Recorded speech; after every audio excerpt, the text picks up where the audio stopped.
Our clerk has sent out in both official languages the motion, so everyone should have it. So go ahead, Mr. Jory, the floor is yours. Thank you, Mr. Chair. And I wanted to open up by saying that we came here prepared. We came here prepared to discuss the outsourcing of contracts.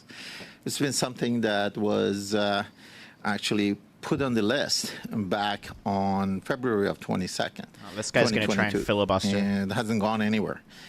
And it's good that, you know, we're actually getting back to some business for OGGO. It is a relevant topic. This is something that's both departments and all the departments has been actively working on, and there are a lot of good stories as far as what the government is doing and what the departments have been successful in doing. And the opening remark talked about the opening remark by Mr. Mills talked about all the initiatives that the government has done to ensure that not only they review, but they also put new policies in there. So we are ready. No, you're not ready. Have that conversation yet. We see our colleagues open up by wanting to do a deep dive on a case that's in front of RCMP, and they're trying to prosecute this case as it was already publicized on the social media even before this meeting. So on that note, we would like to actually say if adjourn. It was about this, we would have engaged. But now that we're going down the path of kind of playing the partisan game, no, Liberals, they never want to work in the summer. Take the approach of no meeting unless it is emergency, and for the summer. And this is a path that's available to us, and this is the path that we're choosing to do. These guys never want to work. Not gone down that road and not taking that approach, and you know, as you could see, we provided the list of all the speakers. We are all ready. We are ready to engage on that. We would have engaged, but not now. On that note, I yield the floor back to you, Chair, and those are the points I wanted to make. So we are ready, and we are ready to engage, but not on partisan. Not during the summer, not for non-emergency, about the case that's in front of the RCMP. Thank you, Chair. Thank you. They never want to work. Sousa, the floor is yours. You can put your hand down. Thanks.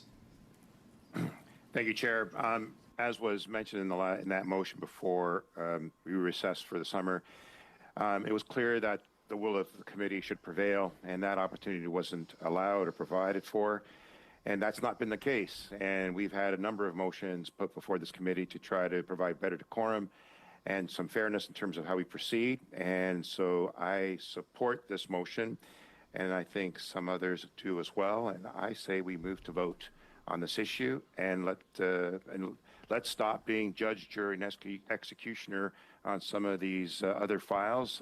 I understand the publicity, but there are motions, there are activities taking place to manage that process already.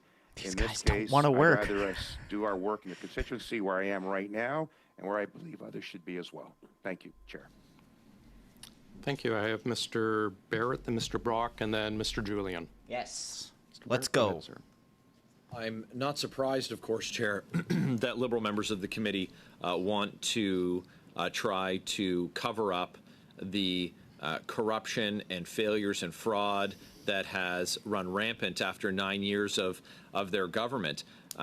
Here we have departmental officials in front of us. We have matters that have been referred to the RCMP, but like so many cases when we, or so many examples that we have with respect to procurement, what Liberal members want is commercials about how well everything is going, and they don't want any accountability. We heard that about the Arrive scam app. It was supposed to cost $80,000. It cost many orders of magnitude more than that, and they tried to thwart. They tried to shut down investigations at absolutely every single turn. We found out, of course, that it cost $54 million, and that the contractors who worked on it, of course, have had their front doors kicked in by the RCMP, and we know now that it has been just the very top layer of the onion that is this Liberal government. After 9 years of Justin Trudeau, all that they can do is try and shut down these basic tools for accountability that we have. And, well, I know it brings them great pain to step away from their back deck and their swimming pool. We have important work to do on behalf of Canadians. I know for a certainty that folks in my community, I know for a certainty that folks in ridings across this country, 338 ridings, they want accountability for this corrupt Liberal government. That's what they want, and they want it in the summer, not just when Liberal MPs have feel like they'll tolerate questions from the public. So we have these officials here today, and I have questions prepared for the officials, and they're not allowed to answer our questions during this motion that's been put forward. That's a tactic to shut down accountability. We've seen it for it's increased. It's increased as we've uncovered more corruption and more examples of the cover-ups that the Liberals have tried to perpetrate. But my questions, it's so interesting that they find them political. How many cases of fraud have been referred to the RCMP? There's nothing political about that. That question is Canadians have a right to know, and they have an interest in knowing the volume of fraud that is being perpetrated on the government. Canadians are lined up at food banks in record numbers. They're struggling to get by, teetering on the brink of insolvency in record numbers. And what they see is contractors like the grifters at GC Strategies, who were banking tens of millions of dollars and doing no IT work on IT contracts. And we've learned that it's just the tip of the iceberg. Ghost contracting, double billing, but these guys they were adding no value. We know now that there are contractors who were employees of the federal government who were being, this Liberal federal government, who were being used as subcontractors because we were told the government didn't have the capability in-house to do it. Well, by virtue of the person working at the government, we know that they have the capability in-house to do it. Have the RCMP contacted the Trudeau Liberal government regarding criminal investigations into consultants that were not referred by the government to the RCMP? I fail to see how that's a political question. But they don't, the Liberals don't want that accountability. They don't want that spotlight on the corruption that they're presiding over, on insiders lining their pockets while Canadians struggle. Hear, hear. How many billions of taxpayer dollars does the Liberal government spend on high-priced consultants every year? That would be the question that I addressed to Mr. Mills, who's in front of the committee today. He's not allowed to answer because the Liberals are shutting down the questioning of these witnesses. This is brutal. It's more than $20 billion. Wow. $20 billion. And I could ask for a precision from Ms. Poulin, who talked about the percentage of fraud on total contracting, and to extrapolate what the forecast would be for opportunity for fraud or suspected fraud within the federal government. But I can't ask because the Liberals are blocking us from being able to ask questions. They're using procedural shenanigans to stop us from getting accountability for Canadians. So the example of Miss Clara Visser, who has been charged, it's one of these consultants who's been charged for fraudulent building. We know that there's another 3 who've been referred to the RCMP. Canadians want to know how many more of these fraudsters and scammers are stealing Canadian tax dollars. So Canadians see half their paychecks vaporized by government, and they don't know how much of the money is going to cases where fraud and corruption, being the fraudsters, being the beneficiaries of the taxes that have been collected from Canadians. How many government employees, Mr. Mills, are employed as consultants? Well, he can't answer me, Chair, because of the procedural shenanigans by the Liberals. We want to know how many government employees are employed as consultants. How many Trudeau Liberals? We have the taxpayer paying twice to get the service one time. I fail to see what's political about that, except for a corrupt, tired government after 9 years that is terrified of the accountability of Conservatives. Hear, hear. Holding up a spotlight on the corruption they've presided over. And if the claim by the Liberals was that, we're going to let the process unfold. We know that they voted against having the Auditor General investigate their Arrive scam. We know that. We know they try and block these. They're on the record. The Prime Minister, the Cabinet, the Liberal members of this committee, they voted against having the Auditor General investigate. So what interest would they have in Canadians not knowing about fraud and corruption?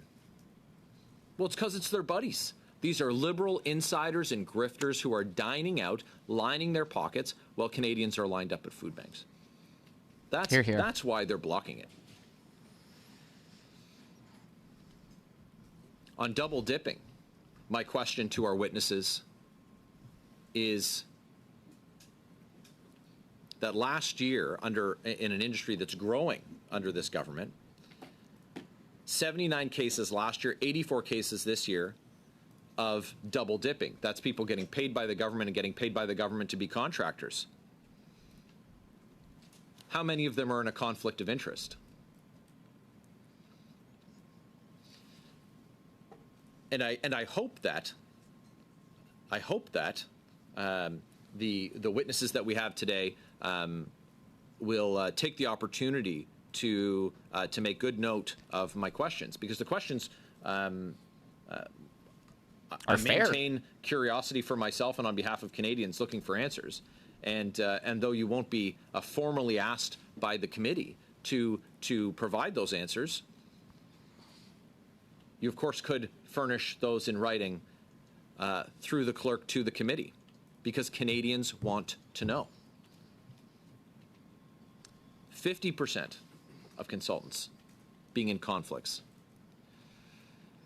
That's 40 government officials that we don't know of right now. Do we know if any of the government employees who are double dipping are also suspected of any of the fraud or corruption beyond their conflicts of interest? So we have some who are in a conflict, that's been established. Have we established if there is also suspected fraud? Have they been cleared of allegations of fraud and corruption in those cases where the conflicts of interest have been identified? Great question. That's an important precision for Canadians. We have an appearance of a conflict, okay. We have an actual conflict, okay. Well, is it criminal in nature, or is there alleged or suspected criminality? Well, Canadians want to know. It's not partisan. That's not partisan. That's what we're supposed to do here at the Standing Committee on Government Operations. That's the purpose of our role as parliamentarians. 12 months of the year, including in July.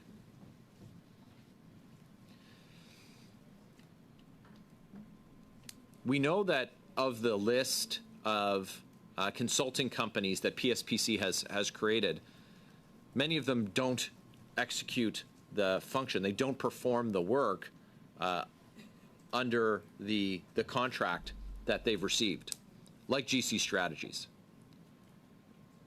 And some of them just have 2 employees. So 5 of those examples. Solutions Moray Inc. They have 2 employees, $78 million in contracts. Whoa. Mesa Computing Incorporated, Whoa. 1 associated member, $34 million in contracts. Mobile Resources Group, 1 associated member, $28 million in contracts. Access Corporate Technologies Incorporated, 2 associated members, $9 million in contracts. Hackett Consulting Incorporated, 1 associate member, $8 million in contracts. Well, he's got But the the Liberals receipts. say talking about this is political. Why? Are they connected to the Liberal Party? Are they connected to Liberal ministers? Are they connected to Liberal members of Parliament? We need to investigate this. Is that why it's political? He just named 5 Because more my other questions companies. to officials aren't about Justin Trudeau unless he's connected to those companies, which is, I guess, the contention of the Liberals who are blocking us from asking these questions of the officials who are seated at the table in front of us. What value did Canadians get from Solutions Moray Incorporated for $78 million? We need to figure out who That's runs my that question. company. What value did Canadians get from Mesa Computing Incorporated for $34 million? What value did Canadians get from Mobile Resources Group for $28 million? And what value did Canadians get from Access Corporate Technologies Incorporated for $9 million? What value did Canadians get from Hackett Consulting Incorporated for $8 million? So without officials being able to answer, having the officials muzzled by the Liberal MPs, we're just left to speculate on the value or the reasons for these contracts having been awarded. Is it because the minister directed that the PSPC minister directed that these companies be awarded these contracts? Are there connections between the Liberal Party and these companies? And Is Justin that why Trudeau? the Liberals are muzzling the officials who are before the committee today? We don't know. Because the Liberals are blocking us from asking the questions. Shameful. Shameful.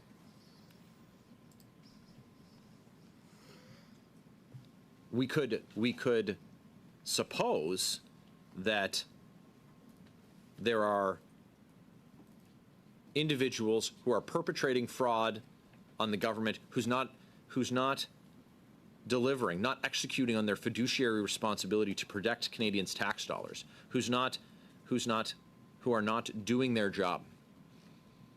And so we have grifters and fraudsters and scammers who are taking advantage.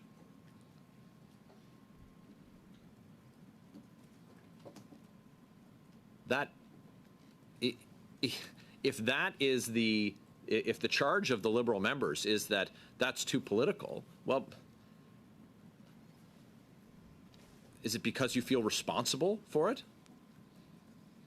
Because the Liberal government is responsible for its failures. It is responsible for the allowing the grifting and the fraud to run rampant.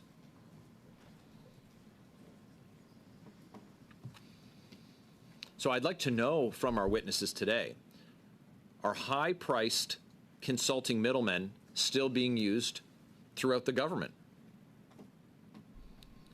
Has the minister done their job to stop the racket from continuing? Now, if the answer was yes, the Liberals would, of course, want this questioning to go ahead. They'd want the officials to say, of course, the minister's taken strong action. But we're now left to see that they're muzzling the officials, departmental officials, Because is it not true that at this very minute there are middlemen like GC Strategies just soaking Canadian taxpayers? More examples of people like Clara Visser who are perpetrating fraud on the government, picking Canadians' pockets. We got to stop this corruption. But maybe the minister doesn't know.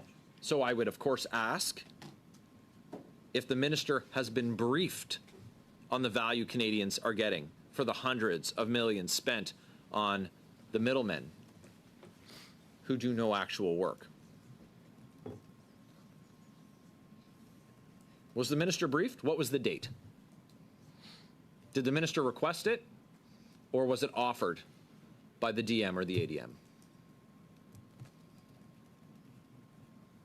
And then if the minister didn't request it, or if the minister wasn't briefed, well, I would propose that perhaps we hear from the minister as to why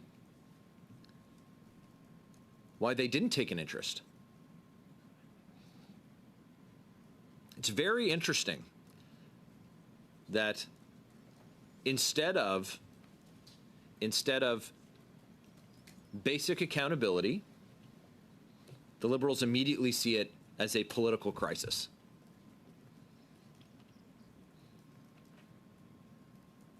I think it's very telling. I think it's very telling that they see this as a political crisis. Is it because they can't handle any more crises? We know that they're refusing. The Prime Minister's refusing to even meet with caucus, his Liberal caucus.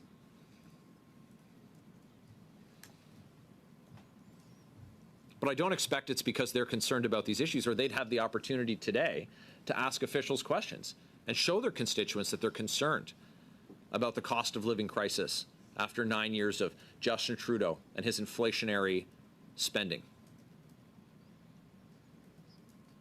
Because they're collecting more in taxes. They've raised taxes on the middle class that they've been very effective at shrinking. The middle class, not the taxes. The taxes grow, the middle class shrinks. But are Canadians getting more services for it? What's been the increased benefit to Canadians for the $20 billion? We know what the increased benefit's been for the likes of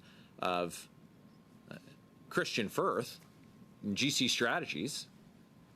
We know what it's like for the scammers and the fraudsters who are stealing from Canadians. We know what the benefit is for them. No one was holding them accountable. Imagine the delight. Imagine the joy on the face of the grifters, of the thieves, Getting all who this have money. been perpetrating their crimes, carrying out their crimes against Canadians, stealing thousands, tens of thousands, hundreds of thousands, millions of dollars, tens of millions of dollars in individual cases. And then many of those cases to find out that the Government Operations Committee, don't worry, they're going to stop asking the hard questions that have produced action from a government that was completely caught flat-footed, completely unaware, is the best case, that they just didn't understand that they needed to protect Canadian taxpayers. Worst case is that they're complicit and that they're connected. Which is the case. And that they're more worried about the consulting class than they are about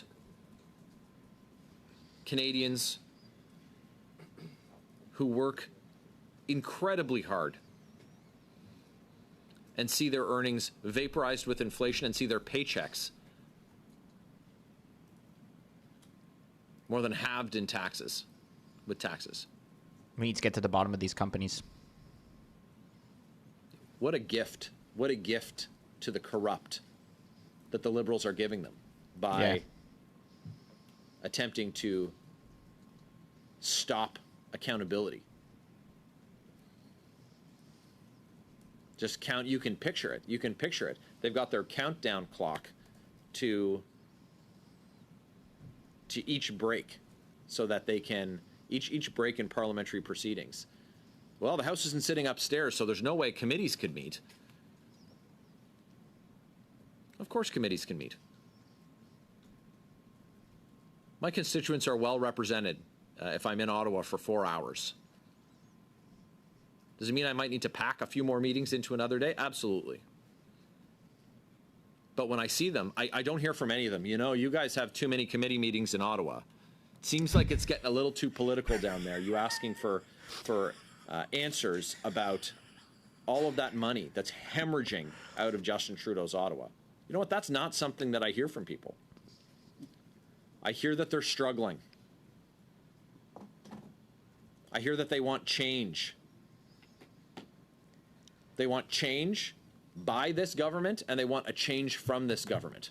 They want a new government. But in the meantime, they expect that after the what would have been a devastating loss for the Liberals in Toronto St. Paul's, losing a safe seat in Toronto, that there would see some kind of change in terms of their posture, their approach, that they take Canadians' concerns seriously. So I don't know if you heard, Chair, there was a cabinet shuffle last week. Yeah. Real change from a government that promised real change. Real innovator. A real innovative change. One guy stood down. And just Seamus. like shuffling chairs on the Titanic, they moved one guy from over there to over there. When one of their ministers decided to flee the sinking ship, they moved another guy who was already in cabinet into that spot. Yep. Real change. I don't think they got the message, Canada. Because here we are today talking about fraud, talking about conflicts of interest, talking about waste, scandal, mismanagement. And instead of asking a single question of officials, what's the very first thing the Liberals do? They want to pass a motion to block all meetings in the summer. I know, it's crazy. It's so dumb. They just don't want to work. That tells you everything you need to know. You It tells one everything they need to know about a government that after 9 years can't even calculate the waste. Yeah, like you have 3 months off in the summer. You can't come to a committee meeting. It's And we ridiculous. have the officials at the table. It's addressing corruption. And they said that, you know, it's political. Oh, this is political that they want to talk about it. I haven't heard anything mentioned that's not about accountability for the government. I fail to see what those members, what Liberal members could be doing that they can't spare 2 hours. The majority of them are joining virtually. They didn't leave their so they're still in their constituency. They can have a meeting immediately before it with a constituent and a meeting immediately after it with a constituent. At least you came to Ottawa. Thank you, Barrett. But if they're busy, that it doesn't need to be a regular member of the committee. All members of the House are associate members of this committee and can be brought in as substitutes. I'm a sometimes regular, sometimes associate member of this committee. But the work is very important. And I know that for Ms. Block and for Mr. Brock and for myself, though we're participating in the meeting today, there are many other colleagues who are very interested and offered to make themselves available for the meeting because they're hearing the same things that we're hearing from their constituents and from Canadians when they're visiting other communities. And that's that they're concerned about affordability, and they're concerned that after 9 years, this Liberal government seems completely unconcerned with their plight. And is very comfortable. These Liberals are very comfortable with $20 billion going out the door to consultants in a year, having nothing to show for it. And when we dig in, when we just peel off the first layer, we immediately start to find fraud and corruption.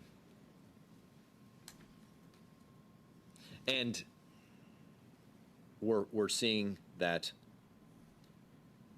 the private sector, there's entities and individuals in the private sector who are carrying out this fraud and corruption, and the government has been investigating and suspending employees now that we've turned up the heat. But they were taking no action on it. And it's just like the $1 billion green slush fund that they didn't want to talk about. Well, you know, there was going to be a consulting report about that, and it was all good, and they were going to handle it. And we pressed on them, on that Liberal government. We demanded accountability. And what did we find? The chair, another appointee, they're now under investigation for conflicts of interest. The Auditor General's report was damning. All of the Liberals voted against it, which is damning. And they ultimately had to shut down Sustainable Development Technologies Canada because it was so corrupt.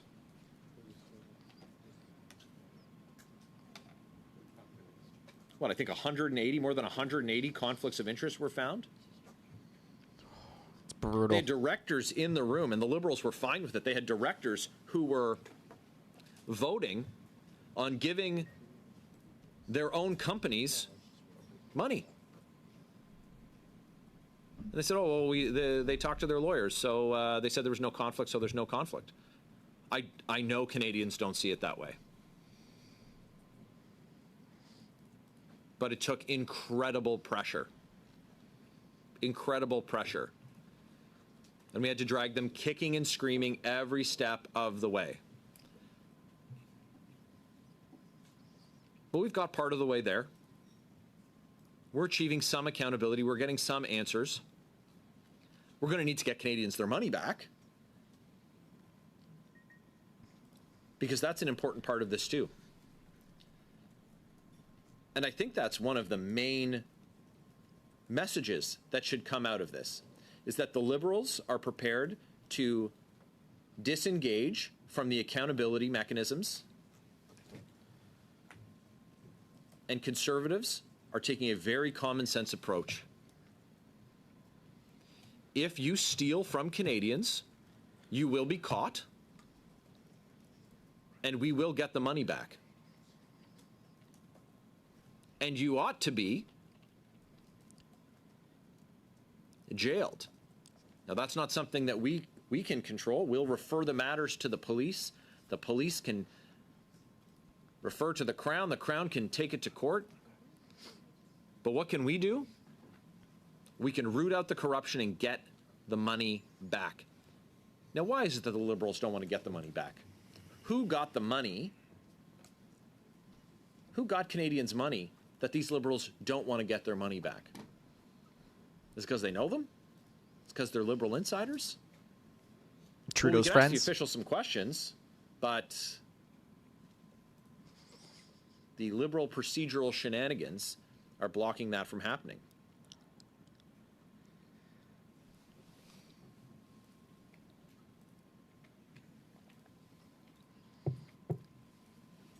Public servants working as consultant contractors with the government. We know that it's a growing industry. It's a growth industry for bureaucrats who choose to engage in it. Ticked up to 84 identified cases in 23-24. And we know that half of them were in a real or apparent conflict of interest. Alenia International. It's an international development consultancy providing technical and management expertise. They've received $14 million in government contracts since 2016. Think Digital, a digital consulting firm, has received nearly $400,000 in government contracts. One of their employees was a candidate for the Liberal Party of Canada in the 2019 election. Now we're on to trouble. Is that why the Liberals have their procedural shenanigans today to stop us from asking questions? Make sure that their failed candidates and buddies are getting their $400,000 in government contracts. Canadian Equality Consulting Incorporated specialize in diversity and inclusion consulting. More than $500,000 in government contracts since 2021. H2 Analytics, intelligence and defense consultants help decision makers turn information into intelligence. $2.4 million. If they work for the government, why is the government paying them a salary, benefits, pension contributions, and then also paying them consulting fees worth millions of dollars? Like, that doesn't make sense. It doesn't make any sense at all. Why are we allowing that to happen? And I know that when we passed a motion about banning the practice of double dipping, that we had, I think it was National Defense said that they were fine. That after a parliamentary committee passed a motion condemning the practice, you had a department say, no, we think it's fine. Yeah. That's the contempt. That's the contempt that this Trudeau government has for Canadians. That even when elected officials condemn a practice, to have a department say, no, we're good with that. We think it makes good sense to pay government employees in contracting, to pay them with contracts as well, to get them paid twice.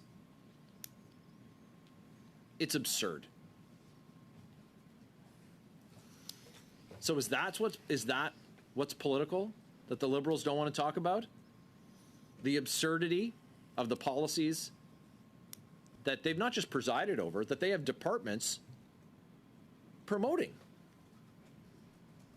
Saying they're going to keep doing it. They think it makes sense to hire someone because they're the best person for the job, and then to hire them as a consultant because they're the best person for the job. Well,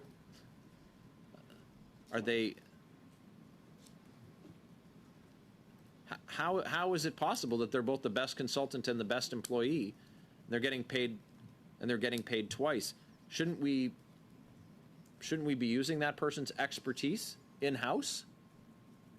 Because we hear all the time, well, we need these outside contractors because we don't have the in-house expertise.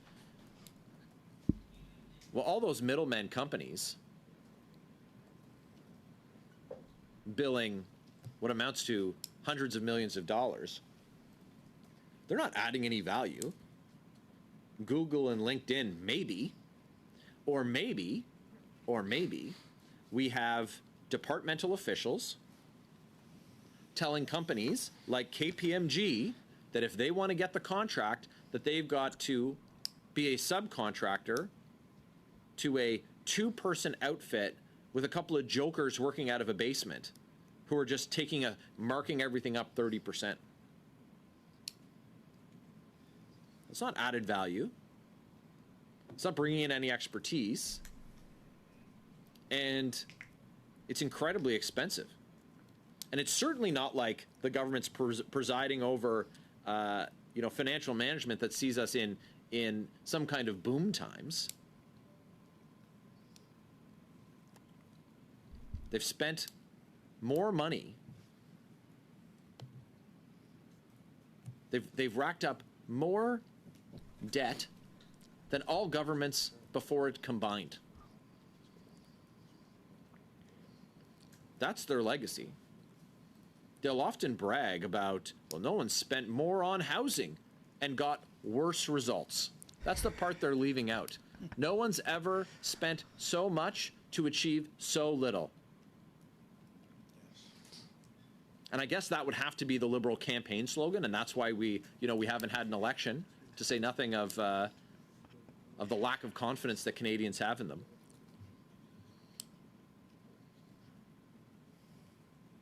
And I get asked very often if it's frustrating or disheartening to see what's happening here.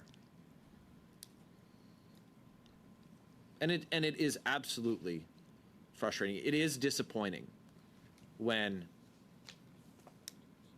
you see members of Parliament willing to shut down, Liberal members of Parliament willing to shut down a key accountability mechanism that we have here, a tool to use on behalf of Canadians. Yeah, and they're blaming it because it's the summer. That's disappointing. They don't want to work. Wah. It is disheartening. But I have great heart and hope for our country, because in spite of the challenges that have been foisted upon them by Justin Trudeau's Liberal government, they continue to work hard. They will persevere. And they know that, because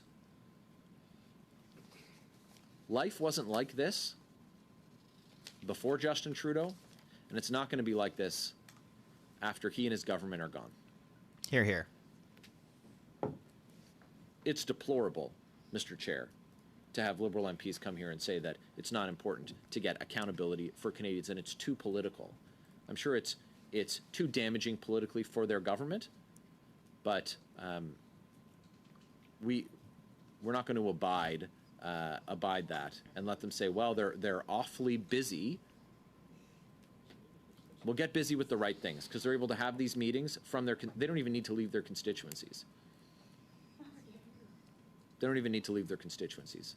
It's 2 hours. Ask some officials some questions. Do the work. This is the work. This is part of the job.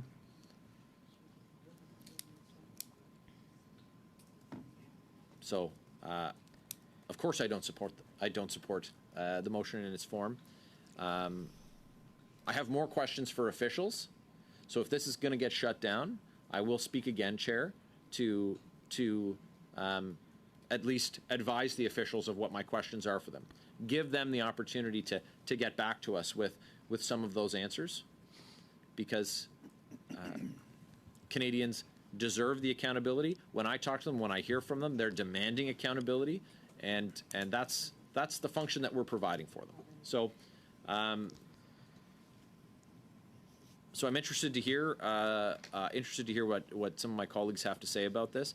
But if this meeting is not going to go forward with questioning officials, I'll have more questions to pose to the officials, even if the Liberals are going to block the bureaucrats from answering them. Well said. Thank you, Mr. Barrett. Mr. Brock, you're up next. Yeah. Thank you, Chair. I have much to say, but I want to start by offering my sincerest apologies to Mr. Laporte, Mr. Mills, Mr. Albert, and Madame Poulin for this shameless display of a cover-up between the Liberal government and the NDP coalition partners. Because we're all here to do a job. You all have jobs to do when you get back to your respective offices. We are taking you away from your respective offices and the good work that you do day in and day out. And it's no different with politicians. As parliamentarians, we're parliamentarians all year long. We're not parliamentarians when the House is sitting. Hear, hear. We don't take a 3 to 4 month break and not worry about our responsibilities to the government, to Canada, to address ongoing issues that are a prevalent concern in Canada. And that is the issue with respect to the fraudulent billing and the broken procurement system that we have in this country that has allowed fraudsters and grifters to take advantage of a broken system that didn't provide the appropriate oversight. And the Liberal government and the members of this Liberal committee with their NDP partners don't want to get to the truth. And it's shameful. When I say we're parliamentarians for the entire year, that's exactly it. As Michael Barrett articulated, my colleague, members of my community in Brantford-Brant, my constituency, know that I have to work year-round. I have to work from time to time in Ottawa and for extended periods of time in Ottawa, in addition to my responsibilities to my community. In essence, parliamentarians can walk and chew gum at the same time. And as my colleague indicated, 90% of the Liberal members of this committee and the NDP member are not here physically in Ottawa. They're taking advantage of what Parliament has allowed in terms of a hybrid format to do just that, walk and chew gum at the same time. Take meetings before, take meetings after. I too had an extremely busy day today, a very busy day tomorrow, but you know what? We all have incredible staffs. We can reschedule meetings. And when I tell my constituents, I'm here fighting for you and to be your voice, to ask the tough questions, they want me to do my job. They don't want to see me flipping hamburgers, stuffing a hot dog, handing out balloons and other trinkets to children. They expect me to do my job as a parliamentarian. When I have the ability to spend time in my constituency, I do that, all the while balancing a family life. I'm the proud parent of 2 twin daughters. At 15 years of age, I can tell you that's quite challenging. That's right. That's why I have no hair, according to the chair. But it really angers me because, and you witnesses have been, this isn't your first rodeo. You've all been either party to or have heard how many of your colleagues across a number of departments have prepped, have prepared, have attended in person, even though you got the ability to appear hybrid as well, but to attend in person, and after giving your opening statements, working hard on your opening statements, getting one round in from the Conservatives, only to be met with gamemanship by the Liberal bench, supported by their NDP colleagues. For me, it has happened at least a dozen times since January the 1st. And in my view, it is so disrespectful to you as professionals. So that's why I offer my sincerest apology. But should we be surprised? Because where there's controversy, there is risk. The government clearly knows they're not currying any favor with Canadians. Depending on the poll, they're at least 20 points down. A leader who refuses to smell the coffee and realize he is the most disliked prime minister in the history of this country. Brock is the Completely best. tone deaf to the reality, tone deaf to his own caucus, who quietly and quite often publicly voiced their displeasure with his leadership. So they will take cues from a failed leader as a prime minister. They'll take cues from a prime minister's office who loves to control and to mitigate the damage. We've been exposing the damage of this issue every single week at government operations. That's the mandate of government operations, to take a look at problems, to identify those problems, to get the full picture, and to look for solutions so that the problem can be resolved in the future.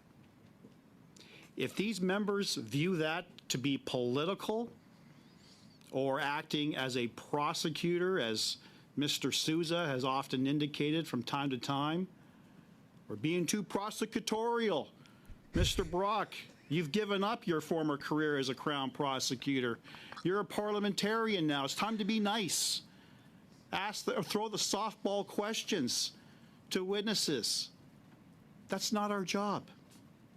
Our job is to ask the tough questions, get the answers that Canadians are asking. So when we talk about political gamemanship, this is exactly what happened today.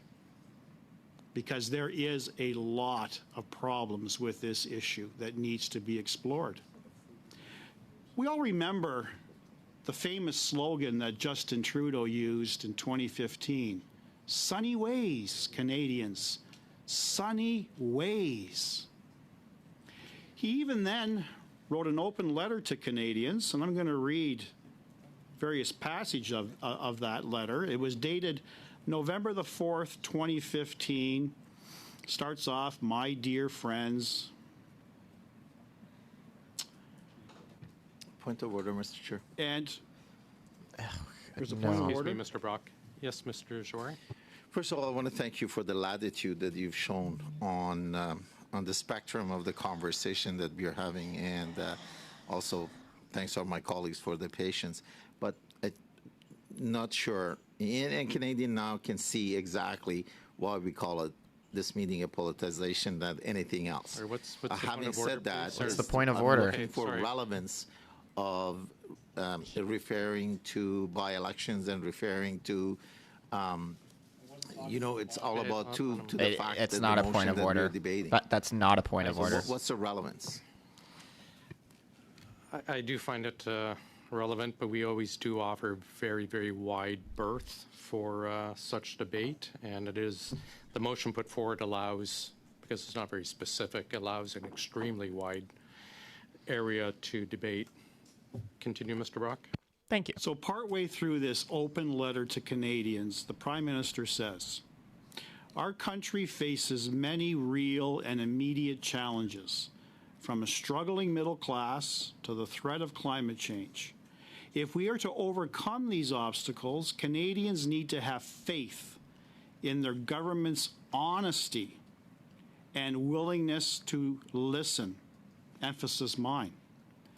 That is why we committed to set a higher bar for openness and transparency in Ottawa. Government and its information must be open by default. Simply put, it is time to shine more light on government to make sure it remains focused on the people it was created to serve, you. But in order for you to trust your government, you need a government that will trust you. When we make a mistake, as all governments do, it is important that we acknowledge that mistake and learn from it. We know that you do not expect us to be perfect, but you expect us to work tirelessly and to be honest, open, and sincere in our efforts to serve the public interest.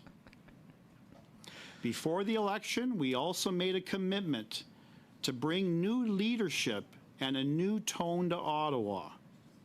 Moving forward, we will pursue our goals and objectives with a renewed sense of collaboration. We fully understand and appreciate that partnerships with provincial, territorial, and municipal governments are vital to deliver the real positive change that we promised you. To close, I am deeply grateful to have this opportunity to serve you and every Canadian across our great country.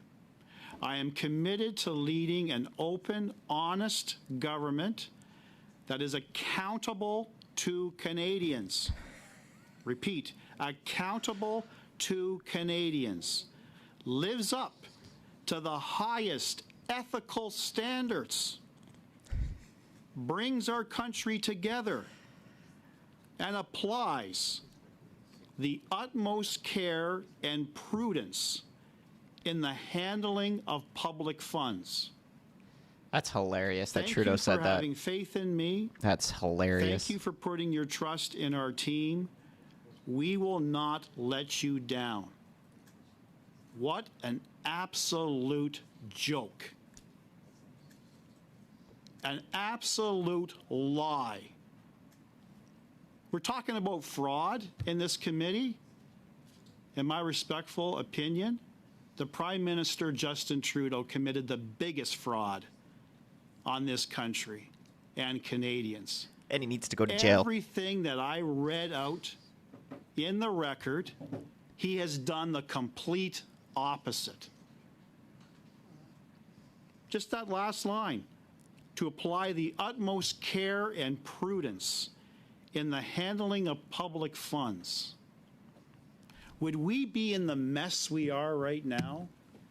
Would we have the amount of public debt that we have now if he actually for 1 minute had respect for $1 of taxpayer money? Would we be spending over $21 billion on outside consultants and contractors with no oversight? Would we be in the situation where we've expanded our federal public service by 40%, increasing salaries substantially? Have Canadians looked at their level of service across this country and say, wow, I've received 40% more in value of services? I think if all four of you and Canadians who are watching this right now on my social media were to contact my staff in my constituency office, who spend all day long either on hold with various departments or dealing with issues that should be handled by our professional public service. They have very little time to do anything else other than government work. And I'm sure I am not alone in that assessment. I'm sure this is not just a conservative issue. I'm sure my Bloc friend, colleague, Madame Vignola, would probably concur with me, because I've been talking to various MPs from across this country who are facing the very same thing. And I'm sure every constituency of the Liberal bench and the NDP member who is appearing virtually also has similar stories, because that's what's happening. We are not getting value for our tax dollars.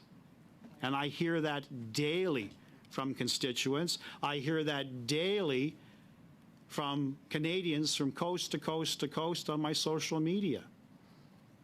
They applaud me daily at my diligence in asking the tough questions. Hear, I hear. often said, you know, you can take the prosecutor out of the courtroom, but you can't take the prosecutor out of the politician. It's a strategy. It is a method that I've honed and developed for 30 years. And I know that when I ask a question, based on that response, there might be another 10 questions I'm going to have to ask. Because it's like peeling that proverbial onion. And I know that various journalists from across this country have remarked, in my view, very correctly, that the rot in this government that this committee and other committees are exposing is just the tip of the iceberg. And we have a mandate as parliamentarians, we have a mandate as proud members of the mighty OGGO to ask those tough questions. So this is not political gamemanship, as Mr. Jawari has remarked on a number of occasions. It's not acting as a prosecutor, judge, jury, and executioner, as Mr. Sousa often remarks. It's asking the questions that Canadians have been asking us. And I can only speak for myself and my Conservative colleagues, and I dare say I will probably speak for Ms. Vanyola. We take our responsibility as parliamentarians extremely seriously. And our role is to listen, to advocate, and to seek solution. Government bench, Liberal bench, they don't want nothing to do with it. I made the time to be here, as did other members who are physically appearing here. Mr. Jawari, I had great faith. I saw Mr. Jawari when I walked into this room. I said, great. We actually may complete a 2-hour meeting here in the summer. But how disappointing to hear the moment that he got the floor, He just wants to adjourn. that he wanted to shut this down and prevent any further summer meetings. So just like Mr. Barrett, I wanted to ask some very relevant, pertinent questions that I think Canadians wanted to hear me ask, and Canadians wanted to hear from you officials as to your thoughts on this. And I know Mr. Barrett, my colleague, mentioned whether or not there was a fear from the Liberal members on this bench that some of the questions we'd be putting to you would expose political bias. And I'm going to give you an example of what I feel they wanted to shut down. But the nice thing about this is I've got the floor, and Mr. Jawari and all the Liberal members on this committee and Mr. Julian can't shut me down because there is relevance to what I'm about to put to you. Let's go. Now, there's a company called Think Digital. I don't know if all 4 of you are familiar with that. I'm not expecting an answer, of course. Think Digital is a consulting and coaching firm. Think Digital has received nearly $400,000 in government contracts over the past 2 years. Nearly half of the contracts they have received were sole sourced. 2 contracts were awarded by PSPC. I'm going to leave aside the discussion of sole sourcing because that literally could take on a life of its own. We know that there are rules that allow sole sourcing, but we also know through various reports from the AG and the procurement ombud that there were serious violations of those rules to allow Liberal-friendly consultants and contractors to receive government funds. Classic example of that, GC Strategies. Now, maybe this is what they didn't want you to answer. There are Liberal Party of Canada links to Think Digital. Surprise, surprise. The CEO of that company, Ryan Androsoff, is a Liberal Party activist and donor to the Liberal Party of Canada. A consultant of Think Digital, Winter Fedak, made 78 donations to the Liberal Party of Canada and was the Liberal candidate in Regina Leuven in 2019. Oh. She is listed as a 2023 mentor on the Pierre Elliott Trudeau Foundation website. Trudeau Minister Terry Beach appeared on the consulting firm's podcast just 3 months ago. Now, on the surface, red flags galore. You don't have to be a conservative opposition MP. And for the Canadians who are watching this, the big question, what the hell is going on? Do you have to have Liberal ties to secure hundreds and hundreds of thousands of dollars of taxpayer money? Well, on the surface, it certainly sounds that way, doesn't it? So the question I would be putting to PSPC is as follows. Is there a process? Does the government vet and screen for Liberal Party links before handing out $400,000 in taxpayer money? If it doesn't raise any alarm, does it raise any alarm bells, or the red flags as I reference, that the CEO is a Liberal activist? Does it raise any alarm bells that one of the current employees ran for the Liberal Party and made donations? 87 donations. We already know about the Liberal-friendly linked firm like McKinsey receiving over $200 million since Justin Trudeau took office. Has Minister Duclos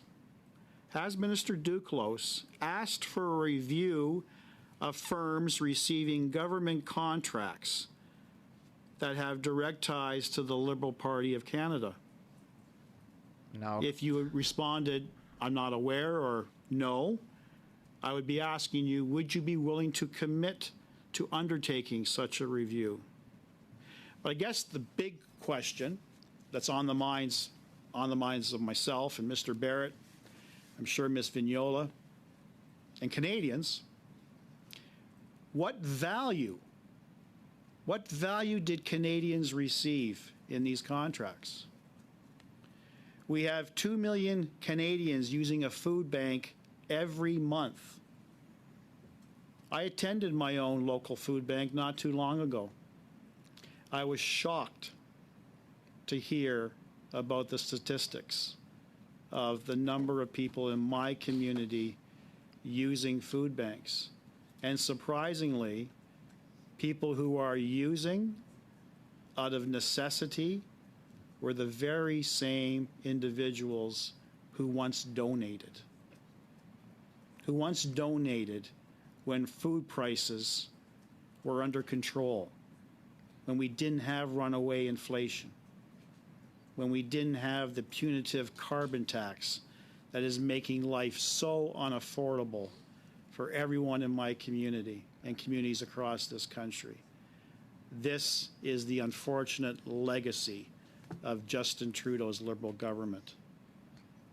Rent prices out of control, bank economists warning about mortgage defaults coming, tent cities right across Canada. How did that $400,000 to a Liberal-friendly company, contracts half of which were sole sourced, a Liberal candidate, a failed Liberal candidate, who then gets rewarded at the taxpayer's expense? How is that delivering value as per Justin Trudeau's promise in 2015? He lied. He lied repeatedly over the last 9 years as to how he is delivering for Canadians. And it's a mockery. It's a mockery on the intelligence of Canadians who now see through this government's jargon.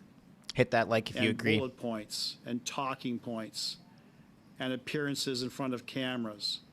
You know, we often say this government gets an A in announcements, big flashy announcements, all kinds of constituents or Canadians behind them, but an F for follow-up, an F for delivering. We got issues with the $10 a day daycare program, significant issues. Benefiting all Canadians, coast to coast to coast. Tell that to families in my community who are on wait lists.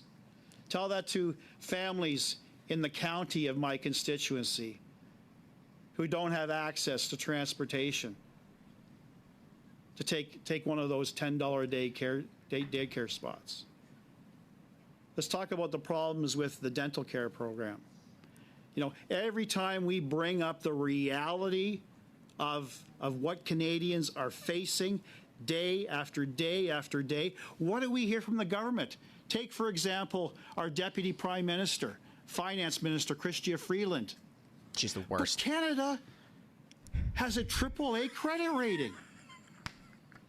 Well, you tell that to the single mother in my riding who is deciding to go without feeding herself to ensure that she puts food on the table for her children.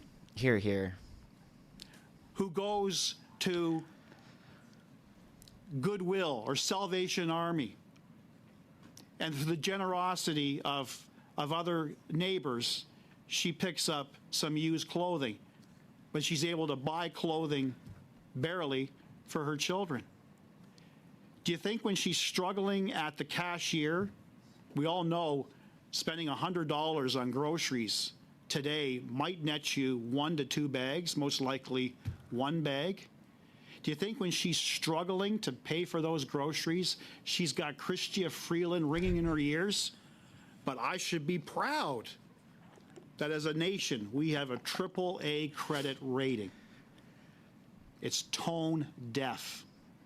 And we've been raising these issues with the government every single day in the House. And when we're not sitting in the House, we are raising those issues on our social media channels. The government refused to listen. Now, the Liberal bench and the NDP bench say we've never had it so good. We have never had it so good as a nation. Trust us. Well, you know what? I have been in Mr. Sousa's riding. I have been in Mr. Juari's riding. I have not been in Mr. McDonald's riding, but I look forward to that opportunity. But I've been in Windsor as well. And I've talked to those constituents, and they are not immune. They're not living in silos because they have a Liberal member. They are feeling and facing the same dire economic consequences of this failed Liberal NDP government. That's the reality. And those members should be listening to those voices. It's no wonder that all the members of this Liberal bench are facing the prospect of losing in the next election. Because this is the reality. This is the failed government that they defend day after day after day, and are doing it today in this shameless example of partisanship. Now, Justin Trudeau talked about, in that letter to Canadians, he talked about having the most ethical government, perhaps the most ethical government this country has ever seen. Not only, as my colleague Mr. Barrett has articulated, not only does he have the legacy and distinction of being the only prime minister to have accumulated more debt than any other prime minister of this great nation combined. Not only that, he is the first prime minister.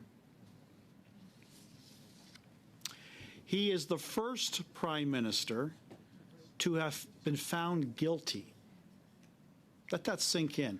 To have been found guilty of ethical violations. Not just once. First one being the Aga Khan vacation, the Christmas vacation, where he claims, I thought I was complying with the ethic rules. Clearly, he didn't read the legislation, or his handlers. We know that the Prime Minister doesn't like to read. That's been quite evident. He gets read to by his handlers. So perhaps the handlers didn't take the time to properly inform him that there was obviously some ethical issues with accepting that vacation. But what stands out in my mind, and this was before my career as a parliamentarian, I've always been a political junkie all my life. I follow it religiously. I could be involved in the most complicated and protracted homicide trial as a prosecutor. I'd always find time to watch the news, to keep up on what's happening in Ottawa. And I remember when the story broke by the Globe and Mail about the interference in the SNC-Lavalin issue. And the Prime Minister looked Canadians in the eye by staring at the reporter's camera and said that the story that broke that morning in the Globe and Mail was false, that he took no steps to interfere in the decision-making of Canada's first Indigenous Attorney General and Minister of Justice. See, the Prime Minister has a penchant for lying. He's a very good liar. And that's a classic example of a lie. He was cornered, he was caught, he doubled down, stared Canadians in the eye, and said, I didn't interfere. Ethics Commissioner saw it otherwise. Ethics Commissioner interviewed everyone literally that touched that particular file and found, in summary, a protracted interference activity, not only by the Prime Minister, but various ministers, the Prime Minister's office itself, Katie Telford and Gerald Butts, two of his prized handlers. Chief of Staff right now, Katie Telford, Mr. Butts off in New York City. But what was revealed in the report, the Trudeau II report that I read from Commissioner Dion, extremely troubling as a former officer of the court. They're on record as communicated by former Privy Counsel Michael Warnock. They confirmed they didn't want to hear about the law. They didn't want to hear about legalities. Just get the deal done. Give SNC that deferred prosecution agreement. Here we have the Prime Minister's Chief of Staff disregard the laws of Canada, disregard the Criminal Code of Canada, and get the deal done. That is disgusting. It is appalling. Hear, hear. And that's why I am just so vigorously entrenched in this whole concept that a National Police Service, the RCMP, needs to revisit this SNC investigation issue, because there is a lot more evidence that they need to consider. So, getting back to the ethical standards, it's no wonder when you got the Prime Minister who so easily breaches our ethical standards, that he sets an example, for his entire government. It's no small wonder that various ministers, various MPs, including backbench MPs, have followed suit and have been found guilty of ethical violations. You know, there was a point in time with our Canadian governments, there was a concept of one and done. You commit an ethical violation, has been found guilty, even suspicion of an ethical violation could result in a member's ouster or resignation. But who has resigned in the Liberal government after having been found guilty of ethical violations? Zero. Because there's no accountability. So when he says in his open letter to Canadians, we're going to make mistakes, we need to apologize to Canadians and do better. Have you heard any heartfelt apologies from the Prime Minister or anyone from the Liberal government? No. They've created a culture of incompetence, and Canadians are fed up. They were sold a wrong bill of goods. Former Prime Minister Stephen Harper tried to warn us. In every one of his predictions about what Justin Trudeau was really about has all come true. We didn't listen, or I did, but the majority of Canadians in 2015 did not. And here we find ourselves in that situation. So that was a line of questioning that I wanted to bring to your attention. I had other, before I move off on Think Digital, I've actually researched on Open Canada the contracts that were provided to Think Digital. And one thing that really concerns me, and this was a contract value dated December 13th, 2023, for a value of just over $70,000. The work description, tuition fees, and costs of attending courses, including seminars. So is the Government of Canada now in the business of providing free tuition and costs to a Liberal-friendly company? Certainly appears that way, doesn't it? $70,000. And that wasn't a one-off. I found another. I still have $35,000 worth of student debt. What, I just need to go become a Liberal insider? $12,870, March 2nd, 2022. Fees and costs of attending seminars and workshops. So the government has retained. That is ridiculous. Think Digital. That is ridiculous. Has given them the authority to attend various seminars and workshops to gain greater knowledge and. Oh, hold on. Sorry about that. It failed. Welcome to meeting one. Wow, that's And weird. The Prime Minister looked Canadian. We were somewhere around here. Think Digital. There we go. Has given them the authority to attend various seminars and workshops.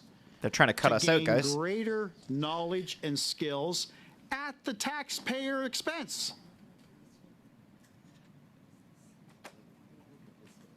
What about all the other consultants out there in Canada that are playing by the rules? Maybe they're not contributing to the Liberal Party of Canada. They're not making donations. They're going to have to probably fund those courses and that tuition on their own. Just like everybody else does. Everybody else has to But when pay for you their are own a education. failed Liberal candidate, there's a little bit of loyalty that the government will extend to you. So what type of message does that send to Canadians? Disgusting. You're not a prime minister for all. You're not looking out for the best interests of Canadians. You're looking out for the best interests of Liberal supporters. You financially contribute to the Liberal Party of Canada, wink, nudge, you're going to get your just desserts. You're going to get your benefits. We'll find a way to get it done. Sorry you didn't win the election, but we'll benefit you. Just stay in touch.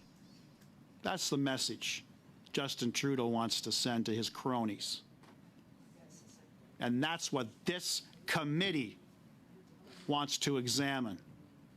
This is what this committee needs to examine. This is what this committee, Canadians, demand to be examined. Another thing, another area that I wanted to get into is the constituents I speak with and the constituents, or Canadians, I should say, from across the country who respond to my social media are very grateful for the work I'm doing and my colleagues in exposing the rot in this government. And they're saying, good job, keep at it, keep digging, keep peeling that onion. But when are we going to get our money back? Okay, when are we going to get our money back? So one of the questions I would be putting to you, Mr. Mills, I just need a moment to find it, is when Minister Duclos, your minister, with the president of the Treasury Board, Anita Anand, made the announcement in March of 2024 about the 3 cases of suspected fraud that went to the RCMP, where there was an estimation of $5 million in fraudulent overbilling or activities. Minister is on record saying that day that his department has revoked or suspended the security clearances of the contractors, and, this is the emphasis, and is taking action to recover the money. That was 4 months ago. There have been no announcements by Minister Duclos or the Prime Minister or anyone in government about the efforts to collect that money. And this is what I'm hearing daily from Canadians. This is our money that was illegally given to these fraudsters and grifters. We want it back. Just think globally. If there was an appetite by this failed, tired government to actually recoup those losses, what it could do to our national debt. But I have concerns. We hear from the Canada Revenue Agency that despite its ballooning staff force, they don't have the means. They don't have the means to collect even the overbilling for the COVID payments. That they're writing off tens of millions of dollars. They were able to come where taxpayer money was wrongly sent to Canadians. They were able to ask everybody back for $2,000. Of just how fast and furious money was being distributed by this government. No scrutiny, no channels of investigation. You put the claim in, we're going to trust you, we're going to accept it at face value. We don't care if you're in prison, we'll get it to you. We don't care if you've deceased, we'll give it to you. We don't care if you live outside of Canada, we'll give it to you. And now after the coast is clear and the dust has settled, and we take a look at the millions, tens of millions of dollars, if not billions of dollars, that was wrongly sent to individuals. Well, we don't have the staff. We don't have the proper mechanisms to recover. That's not good enough. You know, we're a G7 country. My God, we are a first world country. Find the tools to get the job done and recover Canadians' money. Hear, hear. That's what they expect. I was going to bring to your attention an opposition motion brought by the Conservatives, supported by the Bloc, supported by the NDP, I believe supported by Independents and the Greens. It was an Opposition Day motion heard February 27, 2024. This is regarding the ArriveCAN issue. The vote that passed was the next day, February 28th, And the last aspect of that motion, I will read into the record. To call on the government to collect and recoup all funds paid to ArriveCan contractors and subcontractors which did no work on the ArriveCan app within 100 days of the motion being adopted, and for the Prime Minister to table a report in the House demonstrating that taxpayer funds have been repaid. This was the will of Canadian Parliament, voted on in favor by every opposition member, except the government, of course. 100 days from February the 28th would have been June the 6th, that passed over a month ago. From June the 6th to today's date, 46 days have passed.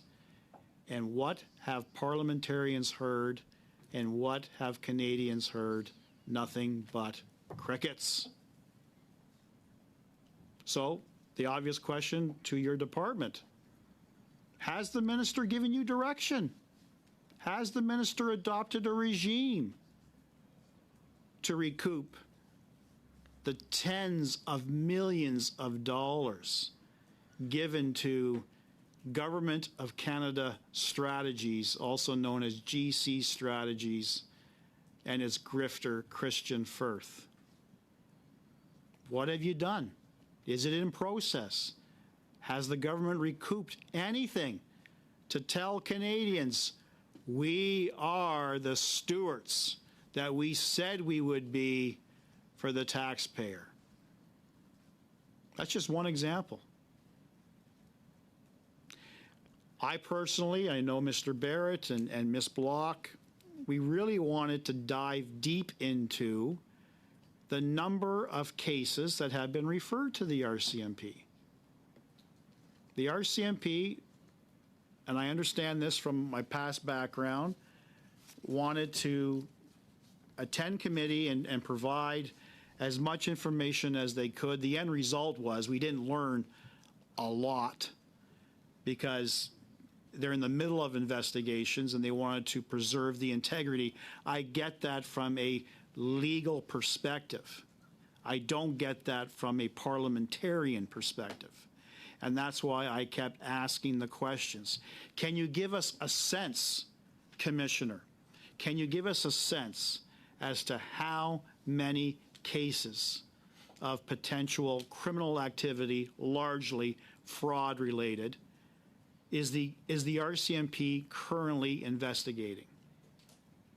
Couldn't give me a number, but I asked the question, is it more than 6? And I believe it was the Deputy Commissioner who confirmed, yes, it was more than 6. Now we know, because Minister Duclos and Minister Anand confirmed, 3 of those cases went to the RCMP. We now know, and it was confirmed in your responses to my colleague, Mr. Barrett, that we have another individual who defrauded the taxpayer for $250,000. So that's 4. The question I put to Minister Duclos when he last attended, I believe it was OGGO, left a very sour taste in my mouth. I don't know if he consulted with anyone here, but I was going to ask you, was there any, in fact, there may have been some of you seated beside him when he testified. He confirmed very proudly, as did Minister Anand in March, that this was simply the first wave, that other waves would be announced in the very near future. But he went further. He said back in March that there were 10 to 15 other cases of suspected fraud that had the potential of being referred to the RCMP. His words, not mine. So when he attended recently, I believe it was in June, early June, I followed up on that. It wasn't a got you question. There wasn't no malice behind it. I was being inquisitory. Of the 10 to 15, Minister, that you announced in March, how many of those did you or your department refer to the RCMP. Simple, straightforward, basic question. But of course, in usual fashion from Minister Duclos, I get word salad. Wouldn't answer the question. I asked it again. Wouldn't answer the question. I asked it a third time. Wouldn't answer the question. I asked it a fourth time. Wouldn't answer the question. I gave up after my 5th attempt. Why is it so difficult for you to give me a number? If it's 0, tell me it's 0. Are you still considering? Tell me you're considering. If you referred, tell me what you referred. I'm not asking for specifics. I'm not asking for names. I'm not asking for dollar value. You told Canadians 10 to 15 were being investigated in the second wave. So naturally, Mr. Mills, that would be the question I would put to you. You know, I was very disappointed in your minister for his absolute refusal to answer a basic question, but I think it's a relevant and important question that Canadians need to know. I think they're going to run out of time here soon. So maybe we'll have the opportunity at some point in the near future to ask these questions, and I'm glad and I'm seeing that all 4 of you are taking notes so that when we do meet again, perhaps you're going to have answers for us. You're going to be prepared to give us responses. Maybe there's details that you can't provide to us for confidentiality reasons. I don't know, but at least you've been forewarned and you've got a glimpse into the type of questions we would be asking. So in addition to that, I would be asking Mr. Brock, you. I Yes. apologize. It's 1 o'clock. We are out of resources. We're only booked to 1, so I am adjourning at this time. Oh, Sorry. see, I thought so. All right, guys. That was a really, really good committee. We're gonna call it here today for the live stream, and if you can hit the like button hit the like button, holy crap, on your way out. Thanks a lot for being here today, guys. I'll try and go live tomorrow around the same time, and I wish they had more time for this committee because this Brock and Barrett were on fire today. So cheers, guys. Check on the channel in another hour. There'll be a bunch of clips coming out, and see you guys.